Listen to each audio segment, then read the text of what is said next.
क्या मिथुन अहिरवार जी ऐसे मंत्री को अभी भी पद पर बने रहने का अधिकार है जिसके खिलाफ माननीय कोर्ट को ही कहना पड़ा हो कि किन किन धाराओं में एफआईआर दर्ज करना हो? धारा बीएनएस की 152, धारा बीएनएस की 196 और 197।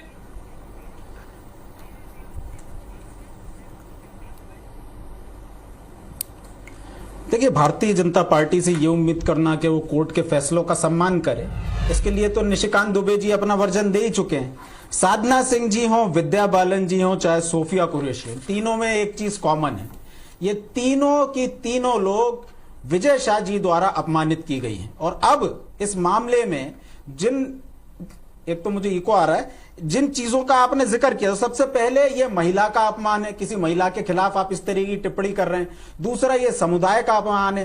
तीसरा ये सेना का अपमान है। चौथा ये अश्लीलता का मामला है। एक तरफ आप ये कहते हैं, और पांचवा ये राष्ट्रद्रोह का मामला है। एक तरफ आप ये कहते हैं कि जिन लोगों ने हमारे देश के लोगों को धर्म पूछ करके मारा ये उनकी बहन है। मतलब भारतीय जनता पार्टी ये कह रही है कि ये जो बेटी जो सेना की प्रेस कॉन्फ्रेंस कर रही थी, जिसने अपनी जान लड़ा दी, वो बेटी भारतीय जनता पार्टी की नजरों में आतंकवादियों की बहन है। एक बात।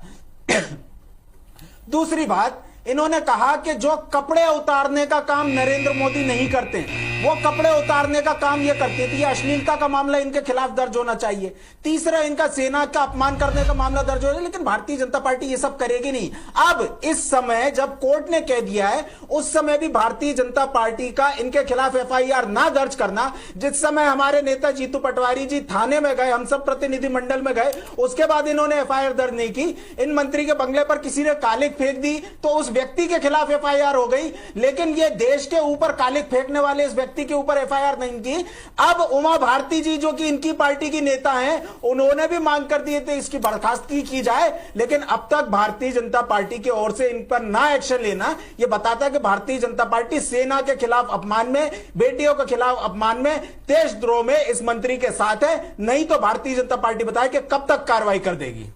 ये राज्यपाल सिसोदिया जी कह रहे हैं, ऑन एयर इस बात को कह रहे हैं। देखिए, मैं उनकी बात से सहमत हूं। भाजपा में जिस तरीके का प्रोसेस होता है और जिस तरीके का बयान दिया है, मुझे लगता है जल्दी कार्रवाई होगी और इनको कहीं मुख्यमंत्री के या उप मुख्यमंत्री के लिए हो सकता है भविष्य में कंसिडर किया जाए, क्योंकि भाजपा की नीति रीति के अनुरूप इन्होंने बयान दिया। और भाजपा में जो जितना घृणित बयान देता है उतना बड़ा वो नेता बनता है। ये कोई पहला उदाहरण थोड़ी है।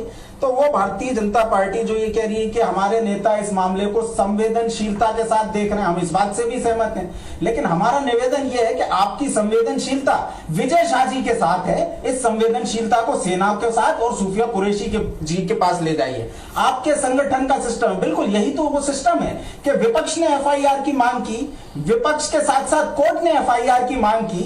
आपके नेता तो कोर्ट के खिलाफ बयान दे देते, लेकिन अब तक एफआईआर नहीं हुई। चलिए छोड़िए एफआईआर, तो चलिए शासन प्रशासन का मामला है, आपकी सरकार है, उस पर आप इफन बट कर सकते हैं। आपकी पार्टी की ओर से अब तक इस व्यक्ति को 6 साल के लिए निष्कासित क्यों नहीं किया गया है? आपकी प्राथमिक सदस्यता से क्यों नहीं हटाया गया है? उमा भारती जी ने मांग की है निलंबित मत करिए, सीधे सीधे बर्खास्त करिए, वो क्यों नहीं किया गया है? आपने कहा कि मेरी पार्टी के नेता कोई कह देते, कहने की तो बात अलग, इस नेता का विरोध करने के बाद हमारे नेताओं पर एफआईआर हो गई। लेकिन जिसने ये घृणित बयान दिया उसके खिलाफ एफआईआर ना करवाना, यह बताता है कि भारतीय जनता पार्टी की नीति और रीति के अनुरूप बयान है। जितना ये महिला विरोधी बयान देंगे, जितना ये सेना विरोधी बयान देंगे, जितना मुसलमान वर्ग की एक महिला जिसने देश के लिए अपनी जान लड़ा दी, उसको ये आतंकवादियों की बहन कहेंगे, तो ये भाजपा की नर्सरी का बयान है। और ऐसे बयान के खिलाफ हमें भाजपा से कोई भी